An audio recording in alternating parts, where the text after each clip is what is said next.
I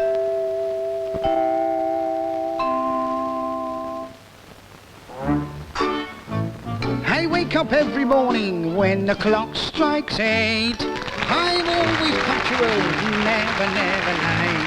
With a nice cup of tea, a little run of toast, the sporting life and the winning post. I get so nice and tidy, then I toddle off to work. I do the best I can. Still I'm only doing what a bloke should do, 'cause I'm only a working man. Now tell me once more from the beginning. No, you'll only start hollering and shouting. No, I promise, I'm very sorry. It's just that I was so upset that you'd lost this job. I thought at last I'd found you a niche in society. So did I. At last he's found me a niche in the society, I thought. Then this woman caught her big toe up the bath tap and that was it. Tell me what happened. Well, the governor got this phone call and he said to me, get round to 49 Lyle Street, there's something wrong with this lady's tap. And he didn't tell you she had her big toe caught in it? No, not a word. Just gave me a ball cock and a spanner and said, get round. Well, I can't understand why he sent you. It was your first day, you had no experience. Why send you? None of the others would go. Why not? She keeps on doing it. Well, they'd all been there before. Yeah. And the governor. And a lot of his mates. I see. Then what happened? Well, I get round and there this lady is laying there with her big toe stuck up her bathtub. But what was she doing? Smiling. Smiling. Smiling. This woman was lying in the bath with her toe stuck up the bath tap and she was smiling. Yast. Yast. Yast.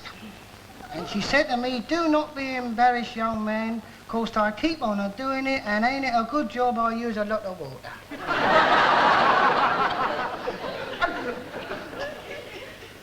Then she screamed.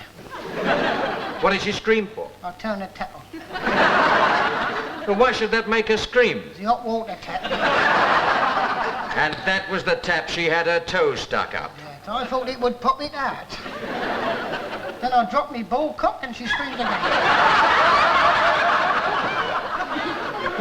Why did you scream? Why did she scream when you dropped your ball cock?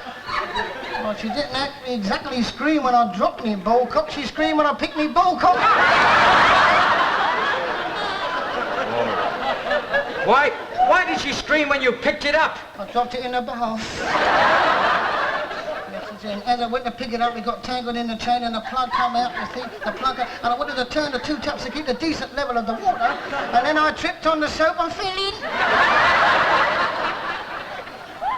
You fell in the bath with the lady? Well, nearly. Of course, as I fell in, her toe popped out and she rushed off down the passageway hollering and shouting, oh, oh, she was going, oh, oh. But why couldn't you look what you were doing? I had my hand over my eye. But what happened? The phone went. The phone by the bath? Yes. Who was it? Her husband. Who that, he said? Who's that? Charles Drake, casual labourer. What are you doing in my house, he said? What are you doing in my house? I said, well, I'm having a bath at the moment. He said, where's my wife? I said, she was in here with me a minute ago.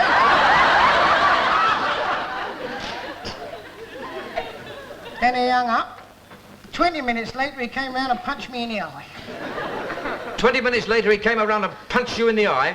Yes. But when he hung up, why didn't you get the hell out of there? I had me toe stuck up.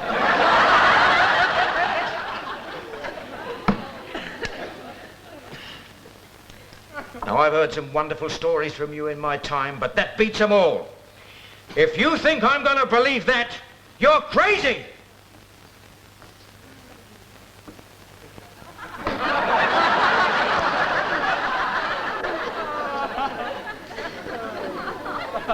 All right, old son, I accept your explanation. I won't attack you for it. It's of my own making. It must be endured. I've got what I deserve for taking pity on an evil creature. Pardon? I have got what I deserve for taking pity on an evil creature. It's one of the fables of Aesop. Is it? Indeed. One winter's day, a farm labourer found a snake frozen stiff with the cold, and moved by compassion, he picked it up and put it in his bosom, but with the warmth its natural instincts returned, and it gave its benefactor a fatal bite. As he died, he said, "I have got what I deserve for taking pity on an evil creature."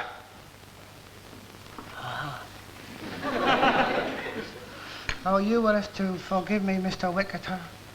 But you see, I'm not a intellectual. I like 'em, though. I like 'em.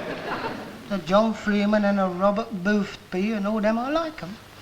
I watch all their programs. I can't understand them, but I watch them. I watched them the other night. Robert Boothby entertains. 3 of them sitting round a table, all smoking and trying to look as though they just had their dinner. 26 million people were watching Coronation Street, and I'm watching Robert Boothby. Last night, Mr. Wickerter, I was a minority audience. John Freeman said to Robert Boothby, "What do you do about the Suez Nen?" Robert Boothby said, "When the rabbits had a meeting to decide free shares for all, the lion replied, 'A good speech, long ears, but it lacks the sharp claws and the long teeth like what we got.'" What have lions talking to rabbits got to do with Suez? Exactly. That's what I thought. And I've come to this conclusion. The lions talking to rabbits have got about as much to do with Suez as a lady with her big toe stuck up a bathtub has got to do with a farm labourer with a frozen snake stuck up it.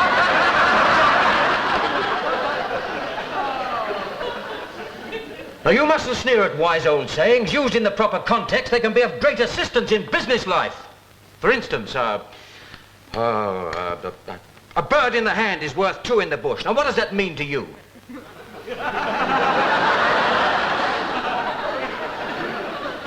Well, there's a bird with the wings for the flying. But he cannot fly, 'cause I'm holding him.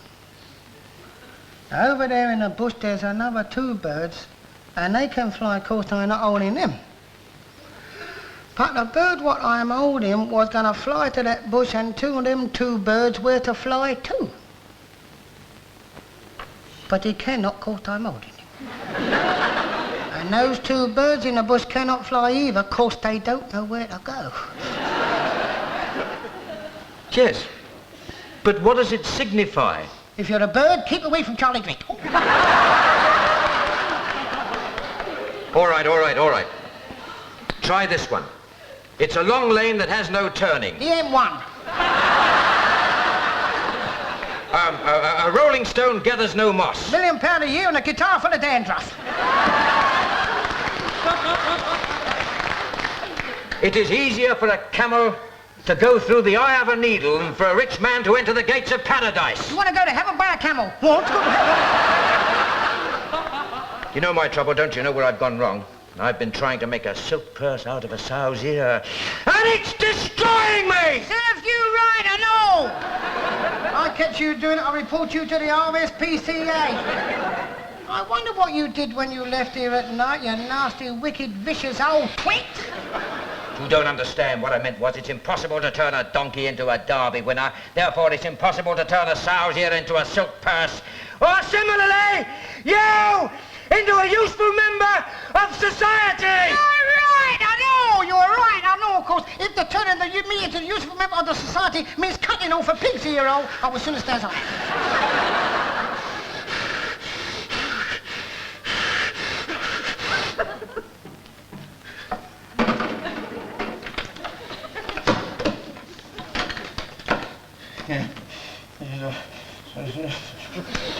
Get yourself round there. They need a man.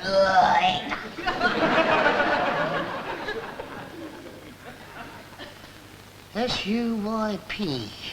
Suit. What's that mean then? Send us your problems.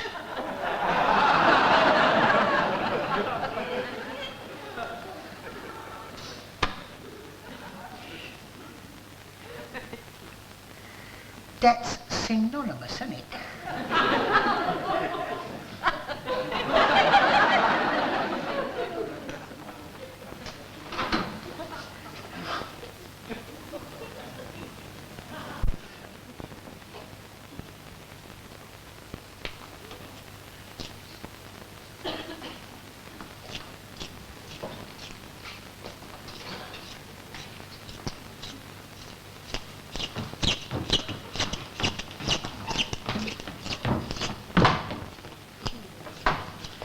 Good morning, I'm Charles Strait, casual labourer of Weybridge, come for the job with a vacancy. Ah, yes, Mr. Brinkley's expecting you. Will you please take a seat? Thank you.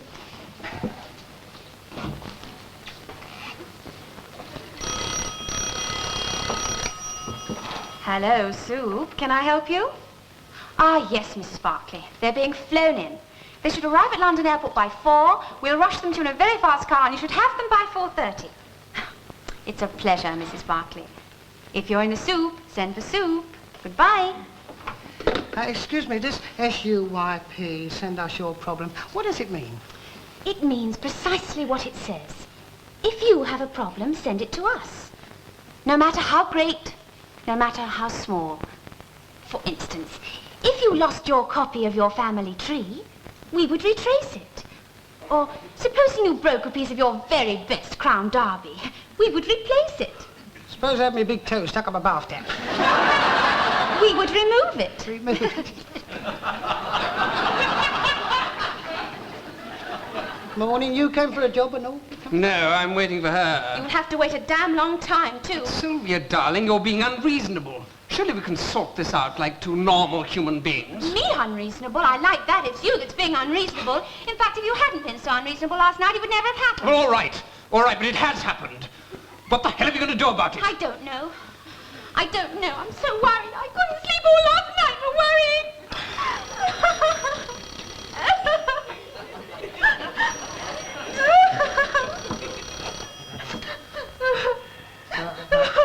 Phone? Maybe Mummy. Hello, Soup. Can I help you? He is? Ah, yes, that will be Mr. Shelley, our harmonious relations advisor. I'll put you through. It's for you.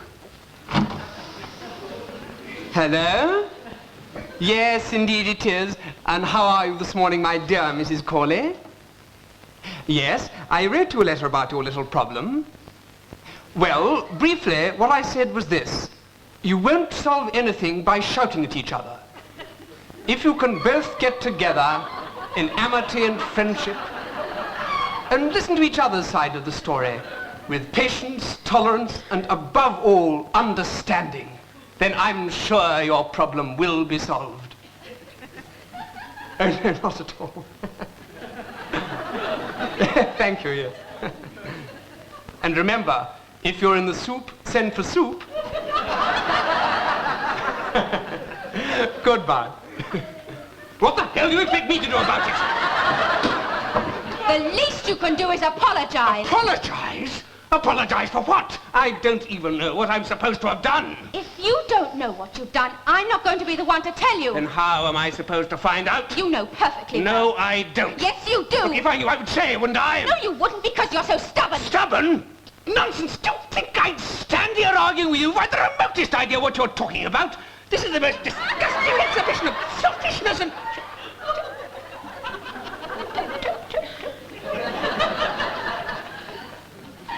It is no good locking the stable door after the horse has bolted. He's right, you know, darling. Oh, of course he is. What fools we've been. Oh, thank you so much. You should do terribly well here.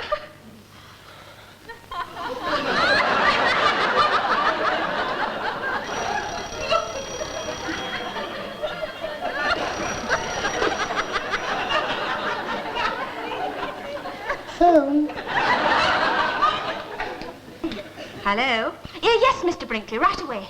Mr. Brinkley, we'll see you now, Mr. Drake. It's the door at the end of the corridor. And remember, as you go through life, that true love makes all hearts gentle.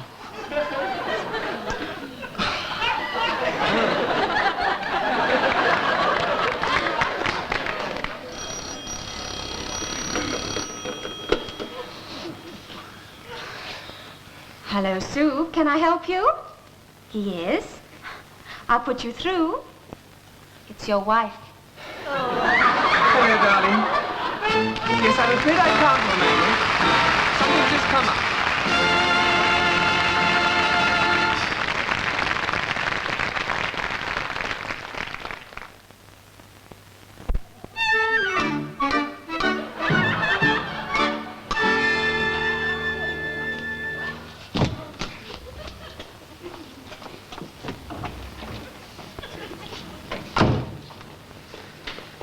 Good morning, I'm Charles Drake, casual labour wages, come for the job at a vacancy. Splendid. Do please sit down, Mr. Drake.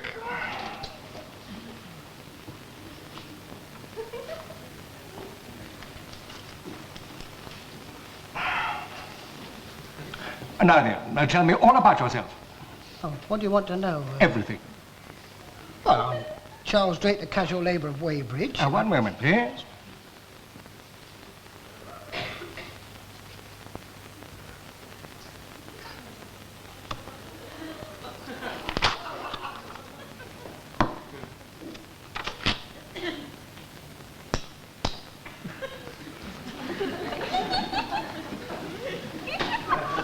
Do go on. Well,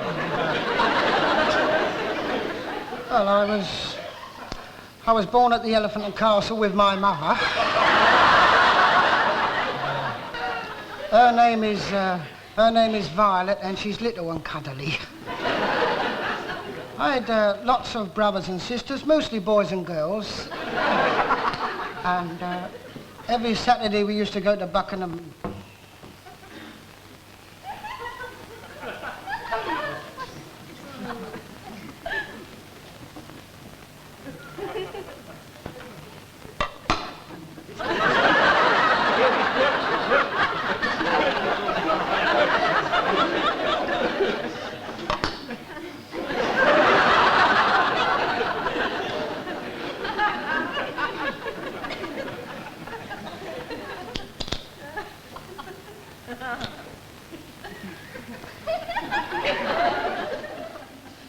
Yes. Palace to see the changing of the guard. Then we used to go to St. James's Park and play with the ducks. Then we go home for supper, fried duck and chips.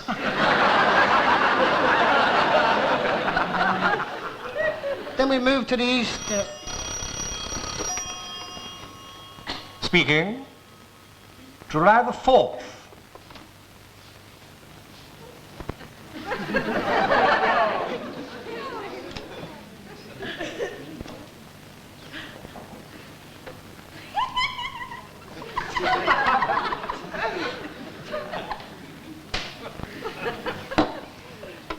Splendid.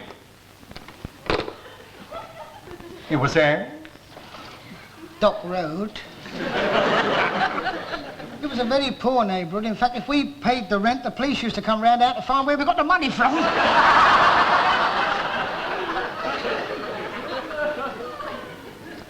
Then I got my first job.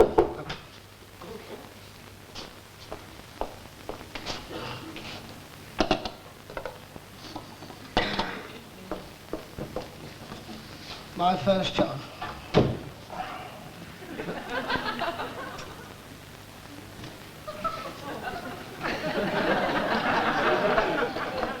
Your first job? I was a cat's meat man. Tuppence a stick and no questions asked.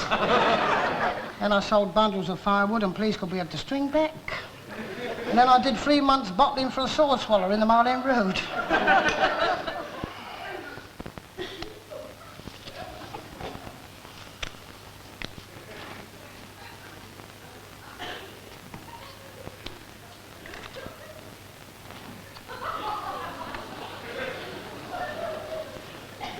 Fine.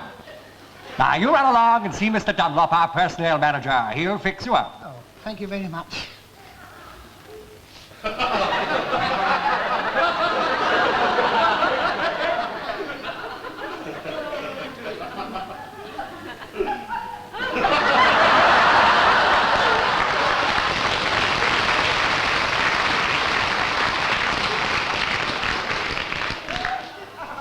You can fool all of the people some of the time.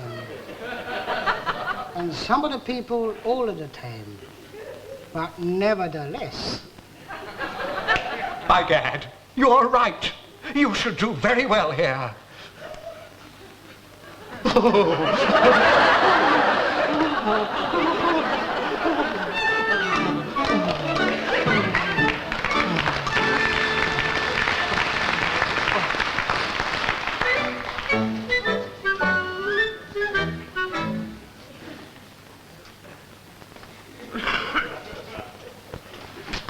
Do you play snooker? A little bit, yes. Good, in here. I've got to see Mr. Dunlop for the job. There's plenty of time about that. This is important. In you come. Now, just stay there a moment, will you? Hello? Soup here? Yes, I've got one. I just want to check on a couple of things. The television set, 21-inch. Mm-hmm. The Ming vase, the one with the blue dragon motif. Yes. The Toby jugs, 1, 2, 3, 4, 9. Good. Well, we can get on with your problem now, my lord. You'll just hold the line, sir. You any good at this game? I played a bit, you know, yes. Used to be champion of our school, Pelican Street Mixed Infants. Was it in the curriculum? No, in the playground. Take your choice of weapons. That's a nicely weighted one, or would you rather have heavy ones? They're all the same to me, mate. Yeah, that looks all right, lovely.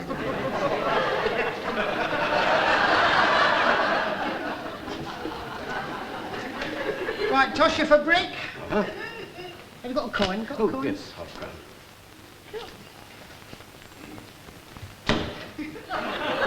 What is it? Head. Tell, that's a good one. Look.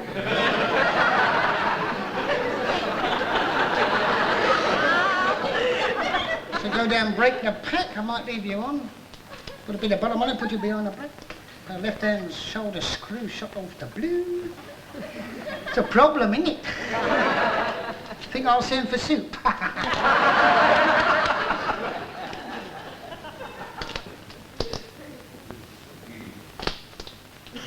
Seems a nice firm to work for. Oh, it is, it is. You had this job long? Job? This is not a job, it's a vocation. The more advanced our technology gets, the greater grow our personal problems. And there are some people who just can't cope. That's where we come in. That's the reason for our existence. You would be horrified at some of the terrifying problems people bring us. Take the Duchess of Beaufort. Every day for the past 20 years, she has had deviled gull's eggs for breakfast. Last Sunday, down she comes, not a deviled gull's egg in the castle. The Duke gets on to us, terribly upset. Don't worry, we told him. Keep her under sedation for 24 hours, and we will fly the eggs in from Iceland. And thank goodness we got them to her before any serious damage was done. Take the day the Duke ripped his chukar boot. We had an Afghan cobbler on that field within 20 minutes. Did you see the picture in yesterday's Tatler of Jennifer Bon Motley's coming out party at Motley Grange? All those wonderful young people gathered round the campfire, wrapped in blankets and barbecuing an antelope. That was us, you know. Yes, we got the antelope from the Serengeti National Park and 480 cashmere blankets from Karachi. And we parachuted the blankets to those lovely people just 1 hour before that picture was taken. How they cheered and waved, it was most moving. And we realized our work was really worthwhile. That's what soup does. And I'm proud to be part of it. It's a bit like Oxfam, isn't it? Oxfam? So I believe they got 1 or 2 problems and all. They haven't come on to us. No, well, perhaps they will.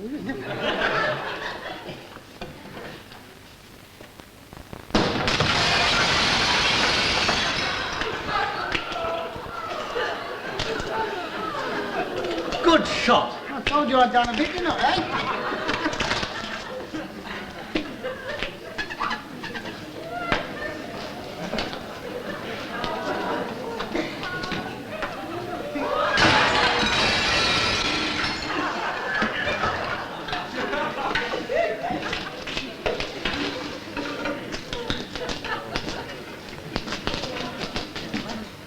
Just a minute. Watch out! It's not your shot. And it didn't want those rays go in, They then? certainly didn't. Oh, I'm very sorry. I thought they went down. Sorry, a bit of excitement of the game. Carried away. Got a minute! 1 foot on the floor, if you please. Can I have a rest then? Of course you can. You asked for a rest in the first place. Thank you, sir.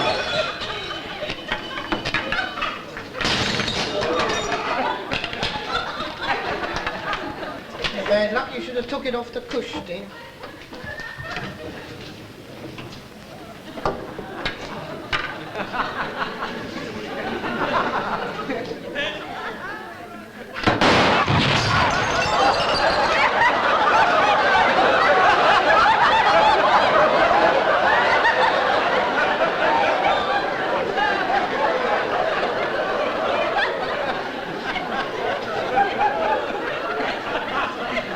You see that blue swerve?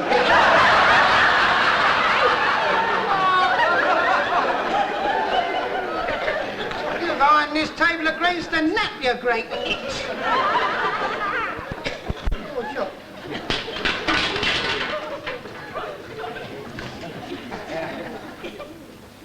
Hi, golly, I left you on there a bit, didn't I? Just leave you on there. Just the luck of the game, obviously. Was you in the services? I shall never forget it. I'll be putting on the money for me medical.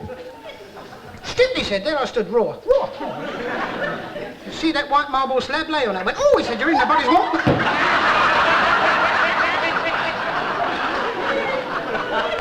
I said, how about my eyes? You're not testing my eyes. He said, we don't test them anymore. We only count them. 1, 2, congratulations. I said, I'm no good to you. I've got one leg shorter than the other. He said, don't worry, well, you'll go on the ground's very uneven. Put me in the camel car. I should put a bit of bottom on it. Put a bit of bottom on it. I had my own camel, you know. I had my own camel. Muriel, her name was. A vicious beast. Be patient with her, said the corporal. We just had her authenticated. We're going across the desert one day looking for General Montgomery. And my camel turned to the camel next to her and she said, I don't care what anybody says, I'm thirsty.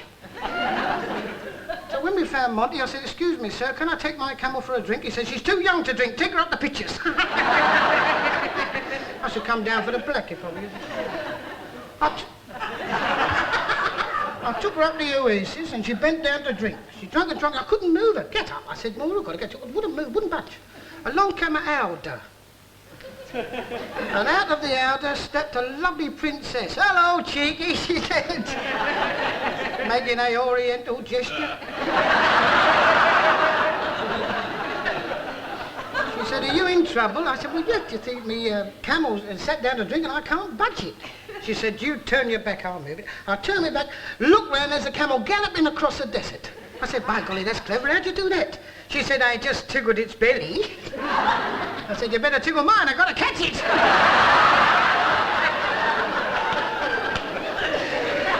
No shot, off you go there, you can go right there. Oh, what a bit of bad luck. Luck.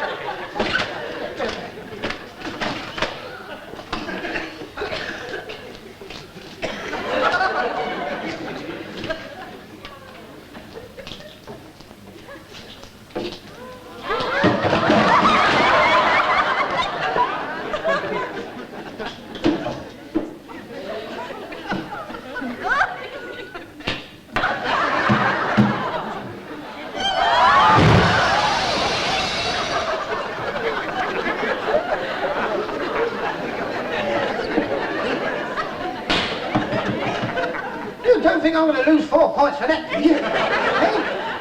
Race tile, turn the free shot, 8 points.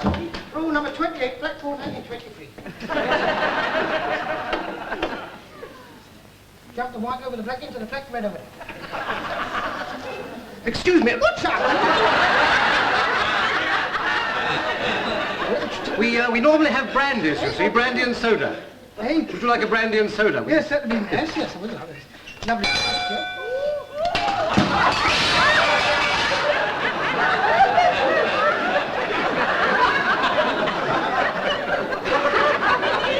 I'm sorry, my lord, but I can stand it no longer. That's the 4th time I've had your stick up my waistcoat in the last 10 days. I shall seek safer employment abroad. Well, this is a tricky one, isn't it?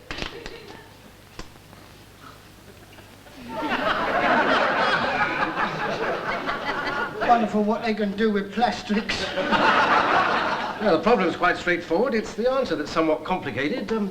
What do you think?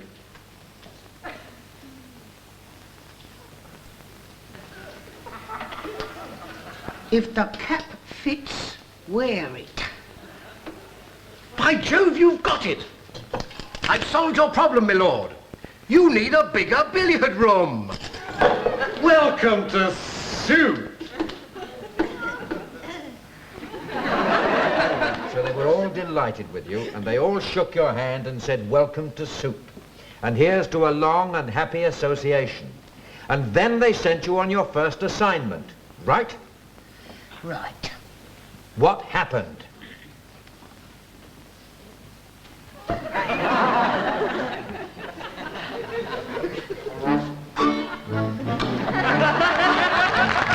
get so in the evening, close on 6 o'clock. Strong as a headlight, steady as a rock. I has a piece of that, kicks off both his shoes, and settles in the corner with the Daily News. I listens to the wireless, then I toddles off to bed. I've done the best I can. Still I'm only a-doing what a bloke should do, 'cause I'm only a working man. Still I'm only a-doing what a bloke should do, 'cause I'm only a